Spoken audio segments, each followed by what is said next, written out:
السلام عليكم ورحمة الله. اليوم راح نشرح لكم عن واجهة أنواع التسعير. أول شغلة عندنا هنا بحث، عندنا هنا تحديث، عندنا هنا أنواع التسعير، وكذلك عندنا هنا قائمة بأنواع التسعير. أيضا حاليا هنا محددة كسعر، هذا السعر كافتراضي وكذلك نشر. أقدر أسوي له تعديل وأقدر أسوي له حذف.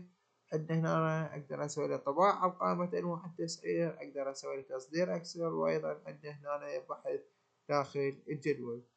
أقدر أضيف هنا أكثر من نوع تسعير، مثلا خلينا نقول تسعير جملة، وأقدر أضيف مثلا خلينا نقول سعر وكيل.